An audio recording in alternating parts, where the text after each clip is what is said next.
Muy buenas noches a todos, bienvenidos a La Dichosa Palabra. Hoy somos tres porque hoy hemos decidido estar un poco repartidos por el mundo. Aquí los tres potosinos que acabamos de llegar a San Luis Potosí de esa Festival de Letras, y a los otros dos destacados los tenemos en LEA, la Feria del Libro en español en Los Ángeles, en su segunda edición, que esperemos que esté teniendo mucho éxito. Ya vendrán a contárnoslo.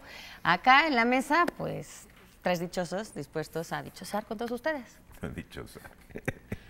Bueno, a mí me da mucho gusto también saludarlos. Hoy que solamente somos tres personas, quiero invitarlos a que repasen su trigonometría, la ciencia de la medición de los triángulos y todas las funciones que se derivan de esta ciencia. Son muy útiles para la navegación, para un montón de ciencias, inclusive para el famoso GPS, el localizador satelital. Muchas cosas no se podrían hacer sin la trigonometría. Y muchos de nosotros hace muchos años que se nos olvidaron esas cosas. Hoy, por fortuna, podemos entrar a internet y hay montones de lecciones para todas estas cosas. También los invito a los maestros, a los alumnos, a preparar lecciones de trigonometría estupendas, buenas, para que todas las personas en México puedan aprender, seguir aprendiendo más allá de la escuela. Compartir conocimiento nos enriquece a todos. Buenas noches, soy Pablo Gubiosa. Y aunque parezca un chiste, otra ciencia que estudia la trigonometría, que no es ciencia, es la novela. Hay un planteamiento de Pierre Girard que habla de que la novela es uno de los mecanismos que ha inventado el ser humano para poner en evidencia las relaciones entre dos sujetos, pero como no es que haya alguien y sea un ménage à trois, sino que siempre hay un cierto mecanismo de imitación. Es decir, uno de los sujetos en conflicto está imitando a alguien. Madame Bovary a los personajes de las novelas románticas, Cervantes a los personajes de las novelas caballerescas. Es un texto muy interesante de Pierre Girard. No tengo ahorita en la mente el título, pero está publicado por Anagrama. Yo soy Eduardo Casari, es un breviario cultural. Y yo voy a empezar con una frase de André Maurois, que dice que la lectura es un buen libro. La lectura de un buen libro es un diálogo incesante en que el libro habla y el alma contesta.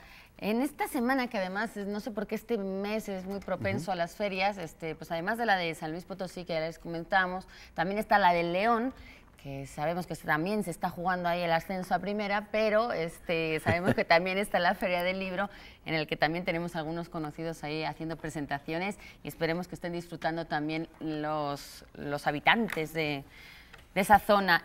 Nosotros aquí vamos a empezar. ¿Puedo yo continuar Claro. un poco el breviario, Por favor. extender un poco el breviario cultural? Ya me acordé del título del libro de Girard. Se llama Mentira romántica y verdad novelesca. Mira, en la frase que leyó Laura se veía ese triángulo, ¿no? Dice, el libro habla y el alma contesta. El alma contesta. Y también está el lector, ahí está tu triángulo, ¿no? Bueno. Todos los ángulos que hacen. Hay un Trigonometría. cuento. Pura trigonometría. Pura trigonometría, y vamos a seguir con la trigonometría porque hay un cuento maravilloso de José de la Colina, Pepe de la Colina, a quien tanto admiramos y a quien siempre le enviamos saludos muy cordiales y llenos de admiración, donde los personajes son realmente los tres lados de un triángulo. Y es un cuento que parece muy abstracto, pero está muy bien escrito y es muy entretenido. No recuerdo el título, pero la próxima semana lo voy a consultar para traerlo. Y sin embargo, más que la trigonometría, aunque no he leído el libro de Pierre Girard. Yo creo que la literatura se parece más a la química, porque la química es la ciencia de las relaciones entre unas cosas y otras. La ciencia de las relaciones y también la ciencia de los cambios bajo presión. Entonces, en todas las novelas y en los buenos cuentos tienes siempre esas cosas. Tienes personajes en relación y luego bajo presión y bajo distintos calores que hacen que las cosas cambien. Perdón. Aunque este programa, perdón, Laura, aunque este programa es en vivo, Estamos en triángulo. aunque este programa es en vivo, vean que venimos preparados para todo. El libro no es un ente incomunicado, dice Borges, es una relación, es un eje de innumerables relaciones y por eso la literatura no es agotable en ese sentido. La química tampoco lo es. No, Chicos, ustedes porque quieren ir a la escuela de lunes a viernes, pero aquí los sábados en la noche les damos todas las asignaturas en una y en una hora además, aquí en Canal 22. Bien. Para los que están en casa y nos quieren escribir, quieren participar con nosotros esta noche, como siempre, les lanzamos una pregunta que nos pueden contestar a través de las redes sociales, en nuestro perfil, en Facebook, La Dichosa Palabra, y nuestra cuenta en Twitter, @ladichosa22. Hoy estamos preguntando lo siguiente. Bonita, bonita la pregunta de hoy. De entre los nombres de todas las flores, ¿cuál es tu favorito? Y aquí comentamos antes que puede ser flores, no de nombres de mujer o de hombre. Nombres de flores, o sea, plúmbago, alcatraz, nombres de flores. Obviamente muchas hay nombres también de mujeres, Margarita, Rosa, etc. Bueno, en España hay uno que se llama pensamiento. No coinciden siempre los nombres en los países. Pero no sé si hay aquí esta chiquitita morada que se llama pensamiento. Yo creo que la gente lo va a saber mejor que nosotros. Aunque parezca más bien una declaración de amorosa, pero Nochebuena, ¿es flor? Estrictamente no. Las hojas rojas se enrojecen. O sea, lo que vemos rojo no es parte de una flor. No, son ¿verdad? las hojas que toman una pigmentación especial. Bueno, entonces retiro Nochebuena. Retira Nochebuena, sí. No te la aceptamos. No me la acepto. Esta noche en el escabel. Más adelante le diremos la dichosa palabra, pero por lo pronto ese es cuando pueden empezar ya a escribirnos. Si están viendo este programa en sábado 12 de mayo, de 9 a 10 de la noche, aquí vamos a estar recogiendo esas respuestas. Vamos a empezar ya con sus preguntas. Samantha Montañez nos pregunta sobre el origen de los charros. El origen del charro. Yo me apunto para esa por una razón. Cuando yo llegué a Salamanca, vi una estatua de un hombre a caballo con su sombrero de charro y dije, ¿y quién es este? Pues el charro. El charro era el charro. Lo que pasa es que a los de Salamanca se les llaman charros. Exactamente, cosa que yo no sabía. Y yo creo que el 99% de los mexicanos, incluido yo, pensamos que los charros son bien mexicanos. Y yo veía a los niños turistas con sus sombreros de charro, un poquito menos, claro, galoneados y garigoleados que los charros mexicanos, porque aquí la cosa se barroquiza, se charriza más, ¿no? Pues bueno, ahorita entramos a eso. Pero así, y con sombrero de charro, y a los de esa región. ¿Y el atuendo es solo masculino? Es masculino, sí. Las chicas, las escaramuzas no... Bueno, las escaramuzas son como la suerte que hacen luego las Eso amazonas. Es ya onda de la charrería. La charrería, pero no tienen... eso no se llama acá char. lo que encontré es que, digamos, una manera de denominarle a los habitantes de esa zona de alrededor de Salamanca hasta Ciudad Rodrigo, de esa zona que rodea Salamanca, es precisamente charros, ¿no? Y bueno, y hasta con la misma palabra, o sea, sí, pero misma palabra. Viene del vasco, en ese caso viene de char, de T-X-A-R, porque Salamanca está relativamente cerca del País Vasco y la TX en euskera se pronuncia como che. Entonces ese charro, que no sé si es la misma etimología del charro de México, viene de ahí y significa débil. ¿Cómo débil? ¡Fuerte! Bueno, chicos, le estoy diciendo lo de ¿Qué los pasó? salmantinos, perdónenme, los salmantinos, los charros, los mexicanos y todo el mundo. Hay la límites, etimología. hay límites. Aunque según yo, el charro de acá significa jinete y ese tiene un origen árabe, según yo. Bueno, yo en el diccionario, porque después de Salamanca vine y vi. Y vencí. La primera acepción es la del el habitante de esa zona, en Salamanca. La segunda... en el DRAE, en el diccionario de la Real Academia. Sí. La tercera, por ejemplo, es la de charro como recargado. Como, por ejemplo, cuando se habla del charroco mexicano como estilo, ¿sí? Un estilo muy charro, ¿sí? O algo muy recargado. Y la cuarta acepción es la de... Bueno, el diccionario dice caballista o mexicano, ¿no? Pero es hasta la cuarta acepción. Y hay una que yo sí consideraría mexicanismo, que es la de charro como líder sindical que se eterniza. Supongamos Hernández Juárez, que luchó contra la eternización charra de Fidel Velázquez, y luego ya lleva 800 años. Hay una acepción sindical, digamos, de charro que yo creo que es mexicanismo. Eso sí ha de ¿Y ser tiene mexicanismo. solamente que ver esa acepción mexicana del líder charro con que lleva muchos años o con digamos, con su poca solidaridad con su gremio o con su poco interés en defender los intereses de sus agremiados? ¿Quién sabe? Ay, sí, quién sabe. No sé. O porque lo cobija un amplio sombrero, una cosa así metafórica. A lo Ahora, mejor, el charro, ¿no? por ejemplo, el de ahora es otra cosa, pero el inicial, que eran los jinetes hacendados, tenían que tener una hacienda y, de hecho, todo el traje, la botonadura de plata, eso era como una manera también de expresar lo acaudalado que era uno, el nivel económico de un señor. A ti no te va mal, mira.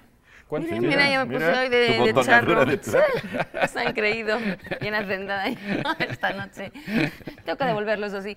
Pero, porque estaba prohibido para la gente mexicana, cuando llegan los españoles, montar a caballo. O sea, era un aspecto social, el tener caballo, el montar a caballo Claro. y el tener ese traje era una distinción de tu posición social. Entonces, Bueno, y los caballos venían de España, no había pero luego en la después Revolución ya. Mexicana, que ya ahí es cuando se asienta ya reivindica el el caballo charro, para ahí los se pobres. reivindica, exactamente, y el charro es cuando se convierte en el traje casi O sea, desde símbolo esa nacional. época había ya una discriminación hacia el peatón.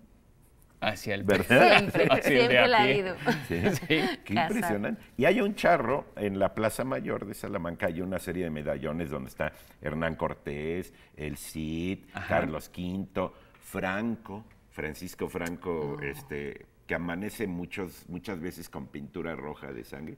Y está el charro, hay un charro Julián famoso Sánchez. allá. se Julián llama, Sánchez se llama. Que es un militar y un soldado del siglo XVIII, Mira, salmantino. y era una debía ser especie el- de héroe popular. Pues lo que pasa es que era el de la tierra.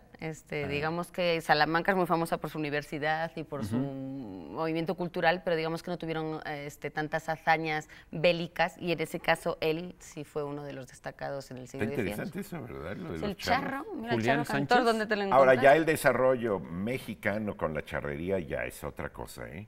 Ahí sí, incluso, bueno, El se deporte plantea con nacional. todo un ritual, una serie de ¿cómo se Suertes. llama? De suertes.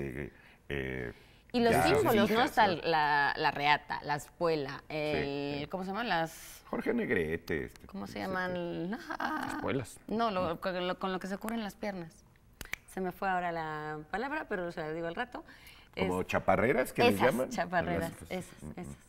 Y eso, pues, es considerado uno de los símbolos nacionales, porque además está muy enclavado en Jalisco. También le llaman chaparreras a los gorditos de los muslos Sí. de algunas personas. Por imitación Mujeres, con sobre la... todo. Por imitación o por... sí. Oye, y para sombrero charro famoso, el de la tumba de José Alfredo Jiménez en Dolores Hidalgo, que está lleno de mosaico, no sé si lo conoce, y luego tiene un zarape así con todas las letras de sus canciones. ¿Escritas en el zarape? El título. Imagínate.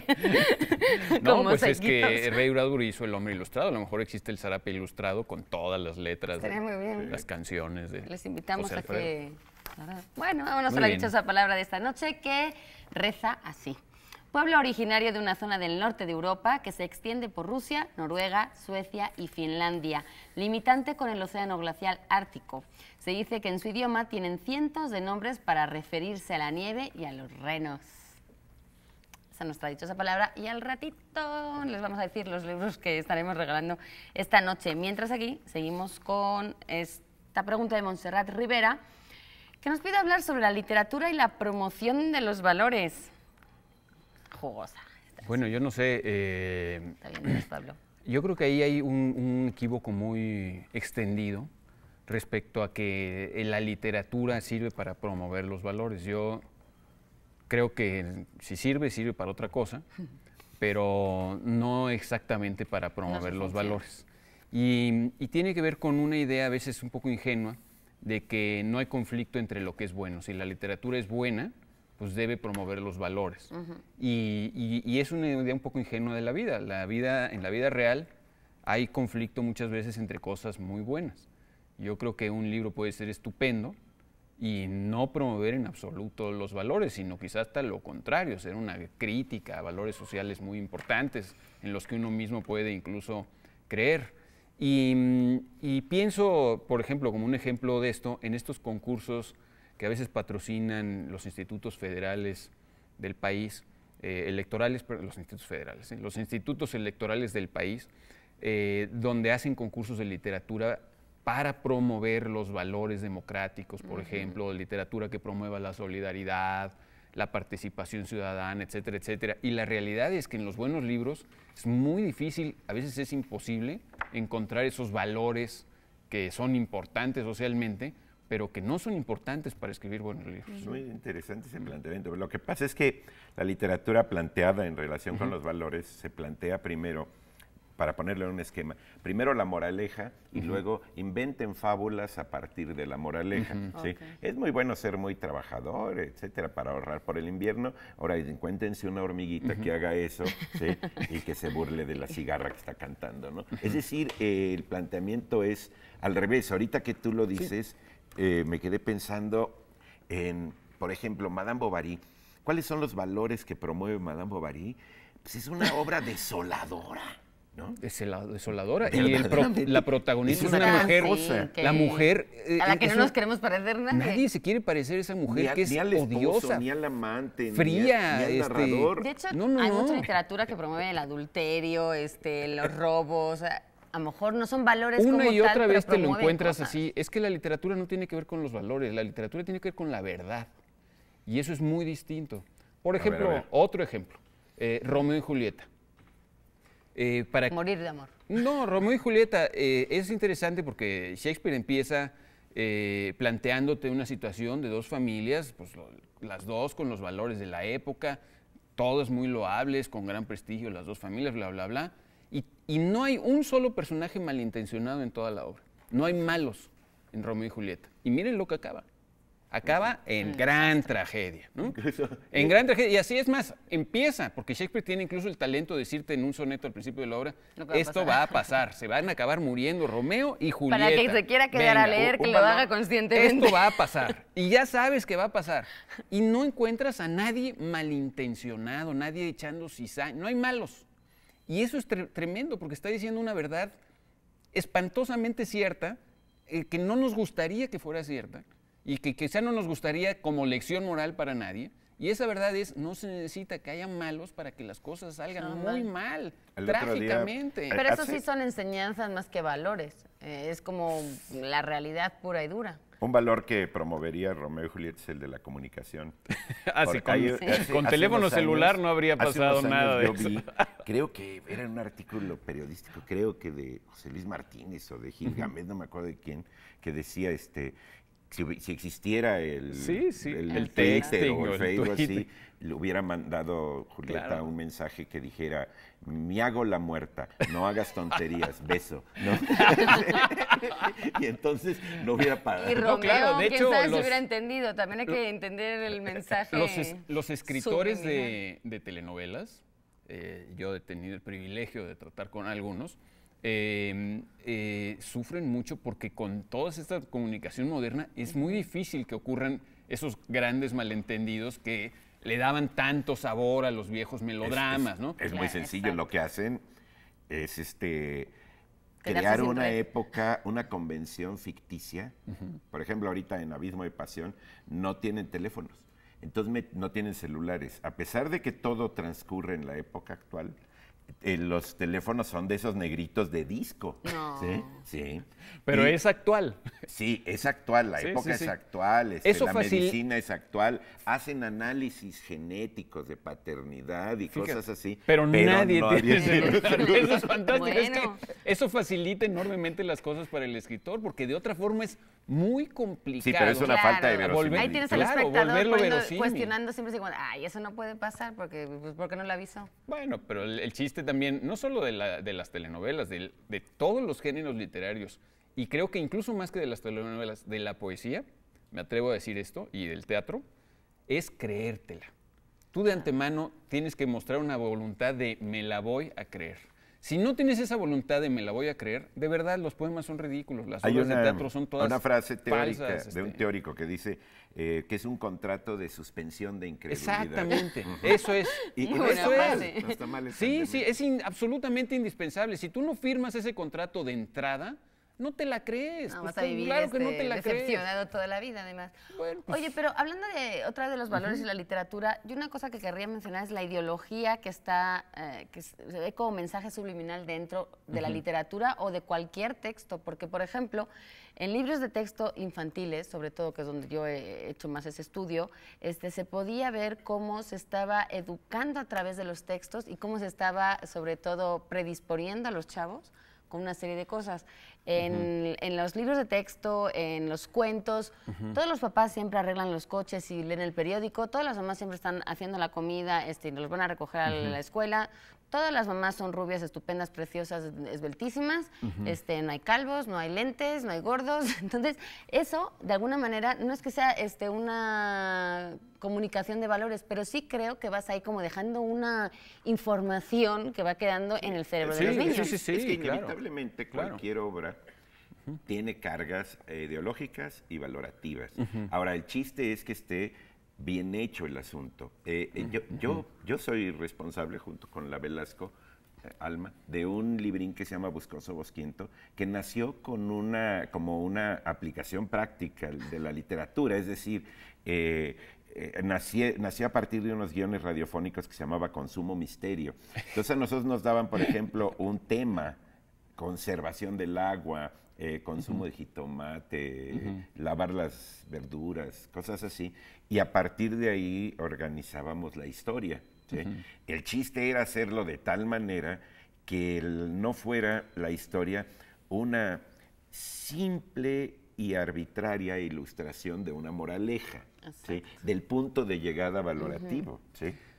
Y con hay todo otros lo casos que no hay literatura sí. aplicada. ¿Y ¿no? tuvieron Con todo algún lo tipo que de yo- resultado o de reacción que pudieran...? Bueno, o sea, el libro está publicado y está circulando Sí, y sí. tiene... Sí, pero alguien que les haya dado alguna Que haya dicho, oye, retroalimentación. fíjate que estoy conservando el agua a partir de eso. No, ahí sí no sé. Quién sabe cómo midan eso. Mira, Como con no hay ratings en los libros. Ese es un problema. Con todo lo que me gustan prácticamente todos los antiguos griegos, leer las fábulas de Esopo es aburridísimo. Es muy aburrido. O sea, no son entretenidas, no son divertidas, no son... Yo digo que no son literatura. Lo que pasa es que para... Literatura aburrida. No, para el planteamiento actual, tuyo y tu planteamiento no te funcionan literariamente, porque los textos ya tipo fábula y moraleja, que de los que sacas una lección y que te dicen, a ver, niño, pinta, ¿qué lección sacaste de este texto? Ya han sido muy manoseados y hay como otro nivel de calidad de estética y literaria que uno le pide a un texto. Un lector que sea un lector, digamos, experimental, ¿no? Pero un lector normalito de estos que no han leído nada, todavía tiene ciertos criterios que para los que le puede Pues funcionar. es posible, pero a mí ese desgaste me pasa con Esopo y no me pasa con Sófocles ni con montones de otros, ¿no? En fin. En fin, vamos a hacer un corte. Ya nos cortaron, Ya nos gachamente. cortaron. Nos vamos un momentito, unos minutos de patrocinadores, pero si ustedes están viendo esto en vivo y en México, quédense porque les van libros.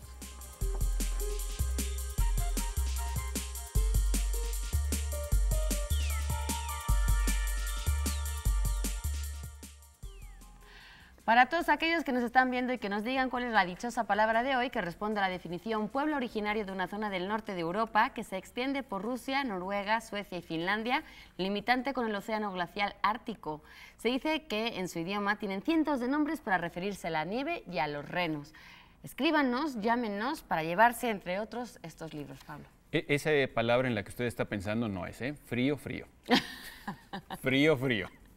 Bueno, Helado. tenemos ejemplares de Claraboya, de José Saramago, Premio Nobel de Literatura, una cortesía de Alfaguara. A propósito de este libro, también me atrevo a recomendarles un libro que hoy no vamos a obsequiar, Los Testamentos Traicionados de Milán Kundera, que de alguna manera la lectura de los dos libros es ilustrativa.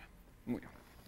Y también tenemos un libro que para mí es entrañable, fui a presentarlo precisamente a Mérida. Es un libro de conversaciones que hizo Joaquín Tamayo con Gerardo Roth. Se llama Lobo sin Luna, conversaciones con Gerardo Roth, un muy, muy buen escritor que murió hace unos años y está publicado por el Instituto de Cultura de Yucatán. Lo que tiene este libro es que es realmente un compendio de gran sabiduría literaria. Conversaciones con Gerardo Roth, Lobo sin Luna. Muy recomendable. Seguiremos hablando de más libros después.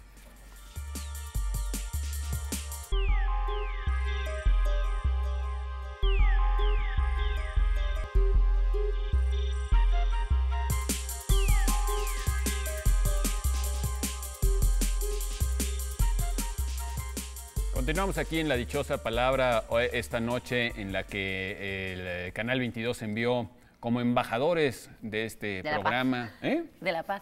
Bueno, estoy obviamente diciendo algo impreciso. Me imagino que fue algo parecido a esto, enviar a Nicolás Alvarado y a Germán Ortega como embajadores. Emisarios. Emisarios, ok.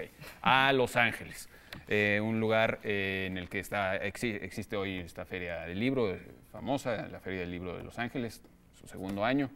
Yo mañana también voy a estar por allá. Hay varias llamadas de ustedes esta misma noche, sábado 12 de mayo, sobre lo que estábamos comentando de los charros. Por ejemplo, la razón por la que a los líderes sindicales, a algunos se les dice líderes charros. Tú la tienes, ¿no? Dice Isaac Raúl García, creo que el charro sindical recibe ese sobrenombre porque jinetea el dinero de las cuotas sindicales. Fantástico. Magnífica interpretación. Ahí tiene otra, Marco Antonio. ¿Y entonces qué significa yo soy tu charro negro? ¿Sí? Significa, bueno, cuando el charro ha sido un símbolo de ser el héroe de la película, entonces se pone así. Dice que en El Salvador, Roberto Nájera, aguas, así como decimos aquí, aguas, aguas, ellos dicen charros, charros. Mira, y aparecen... Qué Eso curioso. sí, vamos a consultar a la Academia Salvadoreña de la Lengua. Y Lorena charros, Grajales pregunta, ¿y por qué frijoles charros? Es muy buena Es pregunta. muy buena pregunta. Porque además el frijol charro lleva tocino y lleva distintos elementos. Es un frijol con mucho mestizaje, ¿sí? Entonces no está mal, charros ibéricos y charros americanos, ¿no? Había un dicho, fíjate, una canción que decía, cuando los charros montan a... no me la sé, pero bueno, venía a ser como que venían los franceses montados a caballo, entonces los franceses decían una palabra y los españoles decían charros, pero no sé a qué se referían, si era la valentía o algo así. Bueno, yo voy a hacer un paréntesis político, muy breve nada más. Los líderes sindicales siempre se van a seguir jineteando las cuotas hasta que se deje de ver como una conquista sindical, que no haya ninguna rendición de cuentas sobre lo que hace un sindicato con su dinero. Bueno. Cuando los sindicatos estén obligados a rendir cuentas, pues habrá menos jineteo de cuotas. Bueno, vámonos con cosas más serias y más propias de La Dichosa Palabra. Alejandro Casaos, Alejandro Casaos nos pregunta algo, esto sí de viva actualidad. ¿Por qué? Porque hoy leí en el New York Times, en un suplemento en español del New York Times, que hasta en Cuba ya son fanáticos del fútbol español. Y pregunta él, Alejandro, ¿por qué a los del Barcelona se les dice culés y a los del Madrid merengues? Porque somos muchos más dulces nosotros, obviamente. Ya salió el peine. Nosotros Objetividad, Laura, objetividad. Está bien, voy a ser muy ¿Tú le vas objetiva. a quién? ¿A los A cules o a nadie, los a- merengues? No, obviamente, ya Santos. se delató como madrileña. Pues sí. Bueno, a lo que vamos, siempre ha habido una tradición por ponerle apodos a la afición, a los equipos. De hecho, por ejemplo, en México, a mí lo que me llama mucho la atención es que todos tienen que ver con animales. Están los tigres, las águilas, las chivas, los pumas, los jaguares, se me olvidarán varios, perdónenme, tiburones, los gallos blancos, o sea, tienen que ver todos con Animales en peligro de extinción. o con la garra, o con su capacidad depredadora, no lo sé cuál es la similitud. En el caso, por ejemplo, de estos dos, de culés y de merengues, que es la afición del Barcelona y la afición del Madrid, bueno, yo les voy a decir lo que es la leyenda. A mí no me culpen de una leyenda que hay, yo no tengo nada que ver. ¿Pero lo que es la Culé. leyenda contada en Madrid o lo que es la leyenda No, contada por en los toda España? catalanes en catalán. De hecho, es una Eso, etimología venga, catalana. eso. Culé viene de coolers, escrito cooler, que es en catalán, derivado de ¿Con culo, U? perdón. ¿Con U? Sí, sí. Ah. Así Ah, tal o sea, cual. no- Viene, no tiene derivado de la raíz de enfriar, cool, no. que es culo, y tiene una historia muy simpática. En los primeros años de andanza del Barcelona estaban en un campo dentro de la calle industrial, que así se llamaba una calle en Barcelona, y el campo era chiquitito, estoy hablando de principios del siglo XX, y entonces no había grada. Me iba ahí la gente, había unos muros y cuando ya se llenaba abajo la capacidad para la gente que estaba ahí delante de la barra, pues se sentaban en los muros. ¿Qué pasaba? Que detrás de los muros había una calle y cada vez que pasaba la gente pues le veía ahí como el trasero a todos los que estaban sentados. Entonces empezaron a hacer los coolers, que se les veía literalmente el trasero. Mira, nada más lo que...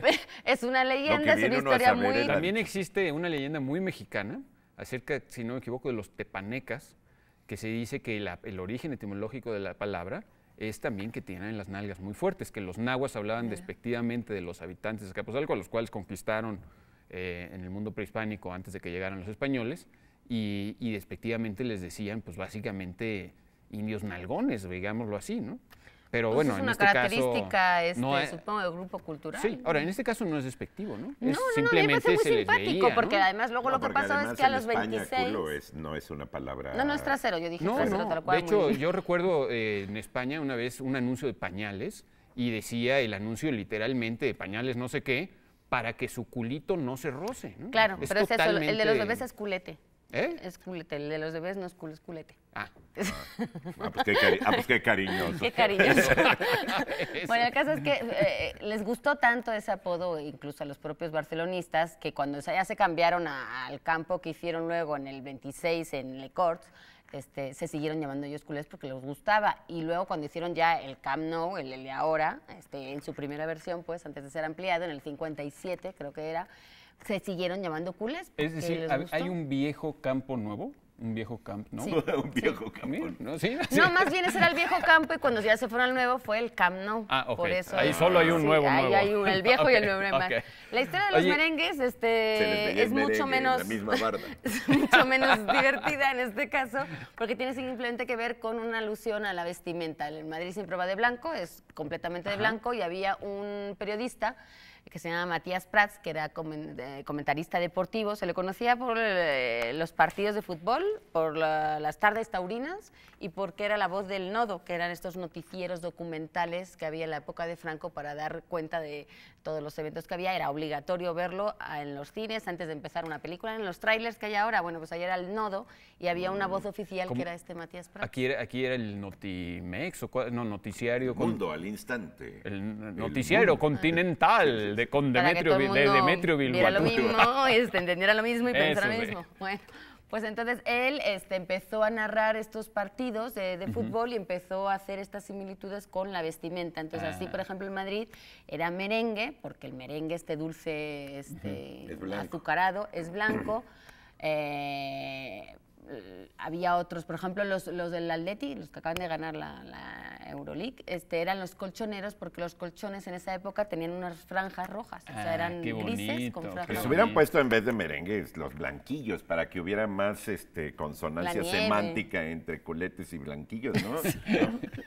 Claro, bueno, ellos eran los azulgrana nada más, y así fueron dando una serie de alusiones, pero el que los puso en este caso era este periodista llamado Matías Prats, y hasta la fecha se han quedado esos dos.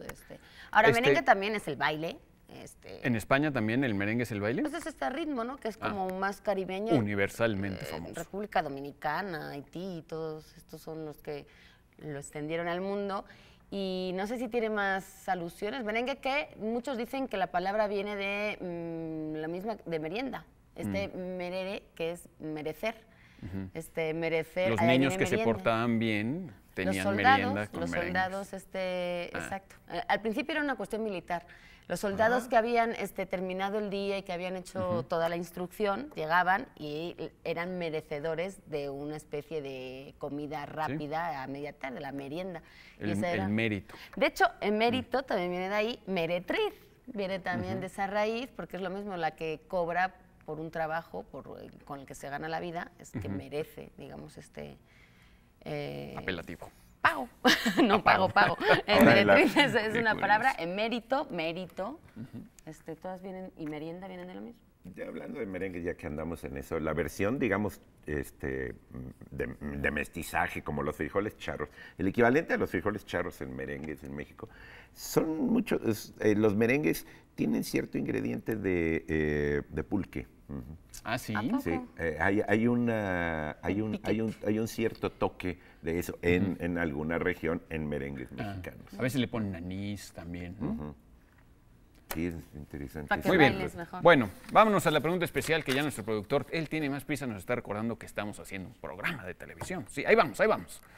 Bueno, ahí les va la pregunta especial de esta noche.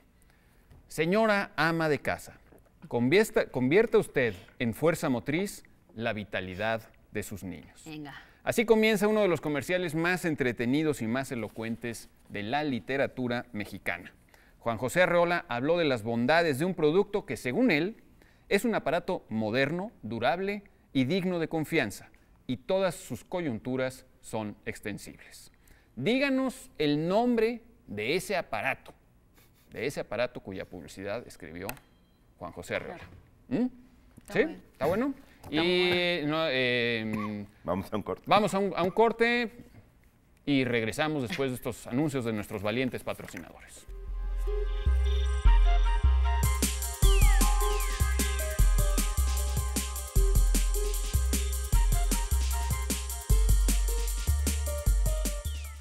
Y los que están viendo el programa en vivo tendrán la oportunidad de llevarse el libro, las primeras personas que respondan a la pregunta especial y a las dichosas palabras de esta noche. ¿Qué se van a llevar? Una novela de Fernando Aramburu, que precisamente estaba en el Festival de las Letras de San Luis Potosí. Se llama Años Lentos, él publica en Tusquets. Yo leí de Aramburu Bami sin sombra, que es una novela realmente muy, muy buena. Aramburu es un escritor español, nacido en el 59. Y del uruguayo Eduardo Galeano, que también escribe bastante de fútbol, tenemos Los hijos de los días, de Editorial Siglo XXI Editores, cortesía de El Péndulo. Es un libro maravilloso que, a modo de calendario, cada día les da un dato. Por ejemplo, ¿sabía usted que el episodio más popular del Catecismo Católico, Adán y Eva mordiendo la manzana, en la Biblia no figura? ¿O que cada 2 semanas muere una lengua? O que Aristóteles escribió sobre la mujer que es un hombre incompleto y Santo Tomás de Aquino que es un error de la naturaleza.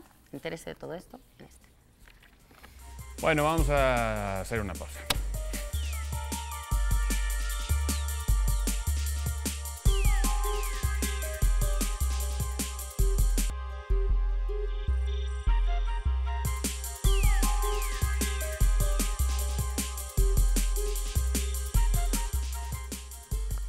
Continuamos aquí en este programa que se llama La Dichosa Definición. Nosotros hacemos la dichosa definición porque la dichosa palabra en realidad quienes lo hacen son ustedes. Pueblo originario, va la dichosa definición, de una zona del norte de Europa que se extiende por Rusia, Noruega, Suecia y Finlandia, limitante con el océano glacial ártico. Se dice que en su idioma tienen cientos de nombres para referirse a la nieve, no a los sabores de la nieve, y a los renos. Bueno, tú tenías... Es que ellos para el tienen helado? muchos nombres ¿Y para la cuántos nieve. para el Nieve helado? dura donde pasó un oso, nieve blanda, nieve de polvo, tormenta. nieve Y de nosotros hielo. tenemos nieve de guayaba, nieve de... Tamarindo. Entonces, la respuesta la tenemos Bueno, mexicanos. ajá. Tú tenías De una Tejocot. dichosa No, bueno, me aclaración, ¿no? preguntan Algo. que si recomiendo los libros que pongo frente a mí, pues sí, evidentemente los recomiendo y me amparo en ellos. Estoy comparo. Rick Guerra nos dice que no solo en el fútbol mexicano, que durante la historia muchas potencias mundiales se han identificado con animales salvajes. Y en Sí. todos los deportes, además. Y hay muchos equipos que además después los enemigos de ese equipo les ponen insultos y después esos equipos adoptan esos insultos con orgullo. Es un poco el fenómeno que ha pasado en Chilango. México con el chilango, que era una grosería y que después lo Orgullo. tomamos con orgullo. O los Yankees de Nueva York, que era un ataque, era criticarlos horrendamente y después lo llevan con mucho orgullo. Somos Yankees, ¿no? Somos chilangos. Ahora que se acerquen las Olimpiadas, estaría bien hacer una dichosa palabra que metiéramos el planteamiento de el deporte en su función cultural y en sus vocabularios y sus distintos slangs, que es interesantísimo. Uno puede ver algunos partidos de algunos deportes Y si no conoce el código, Qué Sí, chistoso sí. que lo menciones. Justo esta semana ha habido un congreso en San Millán de la Cogolla, que es donde nació, en teoría, el castellano, donde se encontraron esas glosas, que tiene que ver con el lenguaje en el deporte, si afecta, si daña, si enriquece, y cómo el periodista utiliza esa terminología. O sea, tiene un congreso, ahora mismo está viendo, y está viendo todos los comentaristas más importantes del mundo hispano, están ahí presentes para hablar justamente de eso. Interesante. Ustedes Vamos están a ver. proponiendo una especie de crossover con Ludens. Crossover. Exacto, vamos a invitar aquí a Mauricio, que él Es nos un diga- anglicismo chocante, pero creo que no existe en español. No invitamos a Mauricio, porque Mauricio sí sabe de deportes. Y al menos, bueno, Pablo y yo Tú de no boxeo creo que sabes seamos... un montón, No, ¿qué bueno, haces? tengo mis simpatías, sí. Pero bueno, tú sí sabes de deportes también. Yo de ¿no? los que me Yo sé apetece, como todos. de tenis y de tenis de mesa. Nada más. También. Tenis de mesa es ping-pong. ¿Eh? ¿Es No, ese ping-pong? Es el y además va la primera mexicana este año a las Olimpiadas en tenis de mesa. Bueno, en las Olimpiadas pasadas hubo una mexicana ya representando a mesa? México en tenis de mesa. Sí. Ah, mira. Sí. Ah, entonces Ya- el que no sabe de Yadira deportes, de Silva. toda la dicha Es, soy yo. es una mexicana mexicana, nacida en Cuba, no por qué hacer Oye, una no, pero distinción, cuéntanos. eso A ver, nos que estás digamos una contando. palabra, Es dice que este lo de las productor. banderas en el desfile de Beijing fue un dato que a mí me dejó impactadísimo. Ah, pues sí, es que no hay orden alfabético en chino, pero es como que era un tema en el anuncio, en el corte potosino. Bueno, Pero sí, en chino no hay orden alfabético. Ya. no hay orden. No hay manera de ordenarse alfabéticamente. A estos muchachos. Manuel Guzmán nos pide que hablemos sobre el método o método, sobre la palabra método y lo que se nos ocurra de método, ¿no? Bueno, la etimología es bastante, aclara bastante qué es lo que es un método y yo creo que todo el mundo sabe o tiene una noción, si quiere, elemental de lo que es un método, ¿no? Y el origen etimológico es de dos palabras griegas, ¿no? Meta, que es después o inmediatamente después o detrás o más allá, como en la palabra metafísica, lo que está más allá de la física, detrás o después de la física. Y O2, que significa viaje, a veces camino. Entonces, a mí me gusta esto de que no solamente sea el método un camino, sino el camino que te va a llevar más allá. Porque efectivamente, si uno es metódico, puede ir más lejos que si uno no es metódico, ¿no? Y bueno, pues esencialmente ese es el origen etimológico. La ciencia trabaja con un método, pero yo creo que también el método no debe excluir la serendipia, el acto inesperado, No, incluso un Improvisación. buen La método improvisación, tiene ¿no? que darle un lugar a eso. Exactamente. Es parte Exactamente. del ir más allá, si no, nada más con la Sí. teoría no. Sí, el Sí, método. pero a veces, digamos, en las burocracias se tienen procedimientos, Sí, pero es otra cosa. no métodos. Procedimientos son paso 1, pase 2, entregue la Sí, constancia, sí, sí. traiga la hoja Ventanilla amarilla, 17, vaya dé aquí. su clave para que le Exactamente. depostemos, aunque ya el año pasado la haya usted dado. Todos esos son procedimientos. Exactamente. ¿no? Pero método... Algunos más eficientes que otros, hay que sí. decir. Método a mí me llama sobre método científico, indudablemente. Claro. ¿no? Y sobre Descartes, ¿no? Sí. Bueno, porque el método. librinde es el discurso, el método, ¿no? Pero, y el método que Descartes usa, ¿cuál es el método? Es un método específico dentro de los distintos métodos. Es un método de análisis. Es decir, descomponemos un todo en sus partes simples y luego que veamos la relación entre las distintas partes, volvemos a recomponer el todo, ahora con la relación entre las partes que nos va a enriquecer la visión que teníamos del objeto al principio. ¿sí? El método es siempre una forma, digamos, de evitar errores, pero también de crear conocimientos al mismo tiempo, ¿no? Sí, es fascinante porque para ese gran despegue que tuvo Occidente, más o menos a partir del siglo XV, XVI, en relación al Oriente, en particular a China, que hasta entonces era pues, la mayor potencia tecnológica del mundo, tiene que ver justamente con la aplicación del método científico y más que con la aplicación, yo diría que con una persistente búsqueda de la precisión y de la medición. Hay una obsesión muy occidental por medir las cosas con precisión. Y hay quien critica esta obsesión occidental de medir las cosas, descomponer las cosas en sus partes, te pierdes del todo, digamos, no es un acercamiento holístico a la realidad, es otra cosa. Claro, es otra cosa. Esa búsqueda de la precisión y la búsqueda obsesionada de medir las cosas, de saber cuánto miden, es algo muy, muy occidental y muy relacionado con el despegue tecnológico de Occidente, ¿no? Sí, y con la cuestión de realmente usar procedimientos para descubrir cosas. Un método científico va creando generalizaciones, conexiones, haciendo hipótesis. Hay un librín que yo conocí que se llama El método científico de Rosenbluet, que lo publicó el Politécnico hace muchos años, que es un libro magnífico porque plantea una cosa. ¿De Arturo Rosenbluet? No, sí, es eso. de Arturo el Rosenbluet, mismo. Él era sí. como matemático, Sí. ¿no? Lo que plantea precisamente es que muchos científicos, incluso que logran descubrimientos en sus laboratorios con sus procedimientos experimentales y todo, a la hora de pensar sobre el método no tienen claro el método. ¿Sí? Es decir, la cuestión de tipo teórico. Y es un poquito parecido a lo que pasa con, no sé, con muchos artistas que son muy buenos haciendo su producto artístico, pero que no, o literario supongamos, pero que no tienen idea de cómo llegan una ahí. idea Sí. metodológica de nociones o conceptos en los que están usando, pero que no lo saben. Como decía Y hay de los Carlitos dos Marx, artistas, ¿eh? Hay no unos lo que sí saben, son- pero lo hacen. Exacto. Ajá. Y hay de los dos tipos. Hay los que sí son un poco más conscientes de cuál es su método y los que son completamente inconscientes respecto a su método. Y no significa que sus obras vayan a ser mejores o peores. Son dos maneras de acercarse al arte, ¿no? Ahora hay método en sentido ya vulgar, ya no estricto, ya no académico, pues son todos ahí sí la suma de pasos que hay que dar, ¿no? Sí. Hay el método para parir sin anestesia y todas esas cosas, ¿no?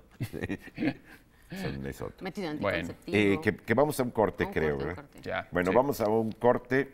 Ustedes no serán cortados, sino que nosotros seremos cortados. Ustedes espérense. Nuestra dichosa palabra ahorita la repetimos.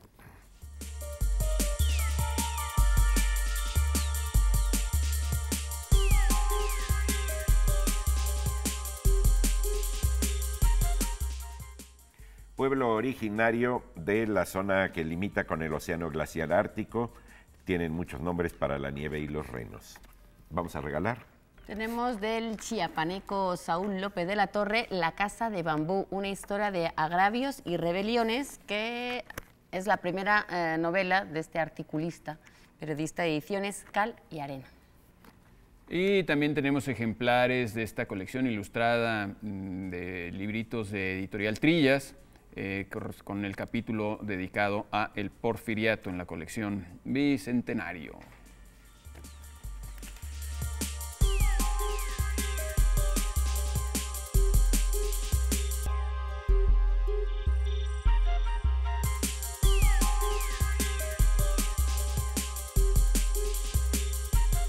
Veloz, se nos está yendo el tiempo en esta noche del 12 de mayo, en la dichosa palabra, en este trío, este triángulo que tenemos esta noche en la mesa. Trigonometría. Para la trigonometría, muy mucho 3 aquí, pero bueno, se nos acaba el tiempo, entonces les vamos a empezar a dar todas las respuestas para que sepan nuestra dichosa palabra de esta noche. Pueblo originario de una zona del norte de Europa que se extiende por Rusia, Noruega, Suecia y Finlandia, limitante con el océano glacial Ártico. Se dice que en su idioma tienen cientos de nombres para referirse a la nieve y a los renos.